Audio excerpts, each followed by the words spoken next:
video, we are going to talk about the case study.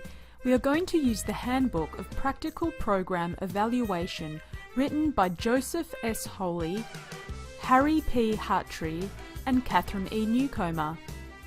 First, what are case studies?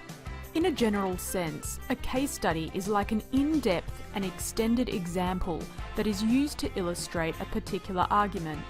However, in a more academic sense, we can define a case study as a method for developing a complete understanding of a process, program, event, or activity.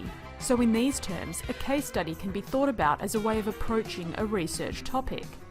Case studies can integrate both quantitative and qualitative information, and they can do this from a variety of sources, but they will tend to focus on qualitative information to give an in-depth picture of the issue being studied and the broader environment.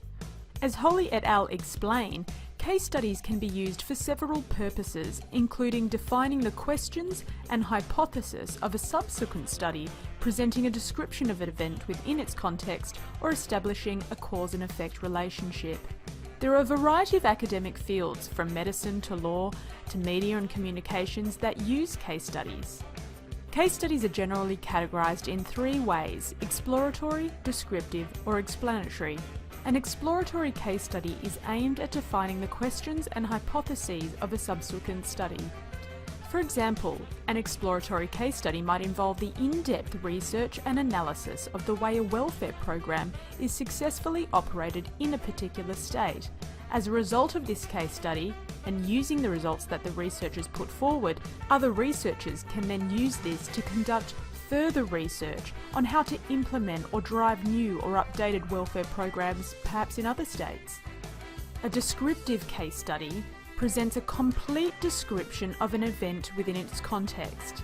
This means that the research report will be highly descriptive, nuanced, detailed, and emphasize the contextual specificities of the particular example being examined.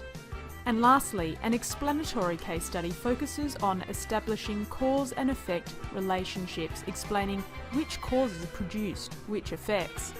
This means that the study examines the particular outcomes generated from a set of circumstances.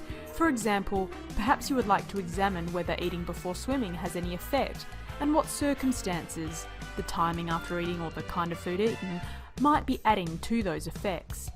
How does one research or put together a case study? There are four main steps for researchers to put together a case study project. First, they design the study so they know exactly what they are researching and why. This is done by developing research questions, developing a framework based on those questions, and then following through. Second, one will conduct the study using a variety of methods such as research interviews, surveys and questionnaires, document analysis, historical research, and other research methods that they might feel is appropriate to their process. And third, researchers must analyse the data and information they have collected and collated. Perhaps they might build a database or use a specific theoretical research tool to systematically sift through the information. Lastly, the researchers must prepare the case study report, which will include not only the findings, but an outline of the context, data collection, and the limitations of the case study. So there you have it. You're ready to start building your own case study. Good luck!